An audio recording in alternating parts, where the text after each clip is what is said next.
Hello everyone, welcome to this introduction to virtual production. My name is Odet Abadía. Virtual production is a technique by which you can extend your sets with an LED screen.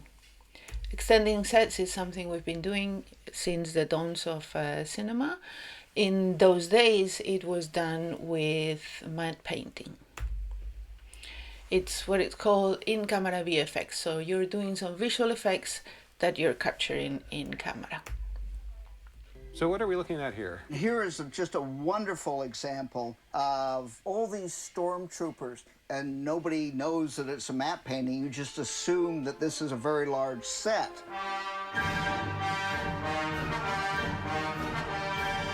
So there are some real stormtroopers on the set, and then the rest were added by the matte artist. So this technique is very effective. The problem is your camera has to be locked. There's only one perspective through which you can actually see the scene as it's intended. In reality, when you move, there's parallax. So if you want to use this technique, you cannot move the camera. If you want to move the camera, you have to find another way to recreate what is called a parallax. So things in the foreground move much faster than farther away. Let me see. Parallax.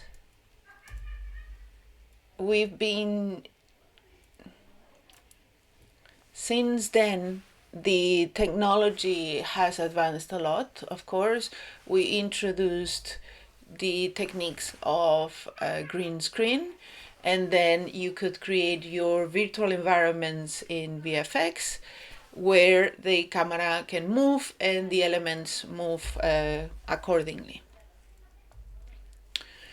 This technique of visual effects, it was done after the shoot. So first you prepare your shoot, you have principal photography, then you edit your footage, and with the footage edited, then it will go to VFX. The problem with this is that what you're shooting and the final result are completely disconnected. So the actors on set, even the director, production designers, cinematographers, they don't really know how it's going to look at the end, right? With the advent of Unreal Engine, of the game engines, we realized that actually we could flip that. So instead of having all the VFX done after principal photography, what if we could use this new technology and flip everything around so we can do all the VFX and go back to having in-camera VFX like in the past. So that's what we call final pixel. So you're shooting final pixel, of course, you always have to do some retouch and some fixing in post-production, but the idea is that you're getting something really close to your final pixel on set. This needs two parts. On one part, you have the game engine. In the other part, you need to have the LED for the screen. The camera, it's pointing to the screen. You always have a subject in front of the screen, and the screen knows what the camera is seeing. This area is called the frustum, and you can see in this example that as the camera is moving, the rendering of the environment in the game engine in the back adjusts because it knows. Actually, you can see outside of the frustum, the image is not rendered very high quality. You're always using it just for lighting, and you're using all your compute power to render perfectly only what the camera can see. This is because the camera is being tracked. So usually we have a system where the Unreal Engine can see or understand what your camera is seeing. This is we put a little machine called the Sputnik into the camera, so the Unreal Engine knows where your camera is pointing. But not only where it's pointing, because each lens has a different distortion, so we need to make sure that the Unreal Engine understands your lens, so the subject in front of the camera and the screen are rendering it in the same perspective, and therefore it looks like the subject is actually there. For that, we have to do a technique called lens mapping. It's very technical, but it's a step that you have to do before shooting for every one of your lenses. So for every lens that you want to use on your shooting day, you have to do the lens mapping. So then you can always inform Unreal which lens you're using, and then it will render the background accordingly. As I'm saying, you have to match your real camera with your virtual camera, and once they are connected, you are setting up the same aspect ratio, the same sensor size, the same depth of field, everything in the virtual camera to match your real camera. One of the other things that you need to set up is the frames per second. So the camera has frames per second. The Unreal Engine also has frames per second of the rendering of the engine on the screen. So that means you need to have your frame per second in the Unreal Engine synced to the ones in your camera. So and then you also have the refresh rate of the screen that you need to sync. All of them have to be synced together so the illusion works. This is you need to use a little machine called Genlock, and then once you have Genlock, everything is working properly. It's just a tiny machine that you attach to your camera, so it understands when your camera is taking the image for every frame. Otherwise, if you don't do that, you get these raster lines, which is one of the problems that you can find with virtual production. All of this is controlled from what we call the brain bar. So the brain bar is where you have all the systems of control for the screen and the camera tracking. This is more or less what a brain bar looks like. You just have a bunch of computers, each of them controlling one thing. The first is the one that controls the camera tracking. So that one is taking the input from your camera, which is informing where it is, what it's pointing at all the time.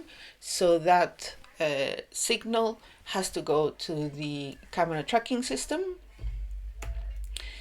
It just looks something like this. You will see where they can track the position of the camera at every moment. Then from the camera track, we send the signal to the Unreal Engine so it can render the background accordingly. This is what it looks like, the Unreal Engine controlling. The great thing with Unreal Engine is you can see in this video it has a representation of your screen inside that you can move around your location.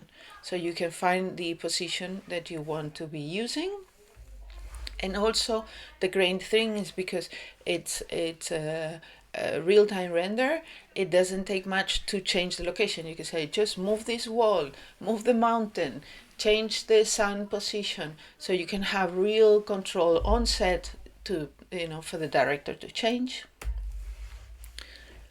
So from the Unreal Engine, then you need to send the signal to the live link, to live grade. So live grade is a color grading system for the screen, because you need to match the color grading in front of the scene with the one inside the screen. So it looks like a normal color grading station. It's just passing the signal and adjusting. So the DP can adjust the color grading with the lights on set. So sometimes we have the problem of color mismatch, which is that you see one color rendering in the design that you did in Unreal Engine different from the one that is coming out on the screen. So that's why you need to fix it. In this case, for example, if you see in this project, we had designed this cave with a blue sky, and then suddenly when we put it in the screen, we had a problem that it was rendering very, very blue. So from live grade, then the signal goes to the LAD operator. In the LAD, we have a video processor because the LADs are made of lots and lots of panels, and that takes a lot of compute to send the signal. So usually from the video controller is sending different nodes. So you control different parts of the screen separate. This brings its own troubles because sometimes you get, this is how the screen section controller looks like. And sometimes we have a problem of tearing. If they're not aligned perfectly, if you check in this clip, you will see how birds, there's a line in the middle, and then the birds fly through it and come from it because all the video signals were not aligned perfectly yet. This, of course, this technique, even though it is technically complicated, actually it's very, very useful because it gives us a lot of creativity, but it's not more expensive to shoot in the moon than to shoot in the middle of the ocean, right? Or to shoot in a castle. So suddenly you're not limited by the budget. You can open your creativity and, not have any limitations. It also helps you to achieve realism because sometimes when you're trying to do it in VFX, it doesn't look so good. You have a lot of control. So as filmmakers, we're always battling with the magic hour, of course. You want to have the perfect, golden light and the sun in the perfect position. But if the sun is moving all the time, with the LED screen, you can just place it there and it stays as many hours as you need for the shooting. You have a lot of flexibility. You've seen there how we can change walls, change the set, anything you want to adjust on set, it's possible.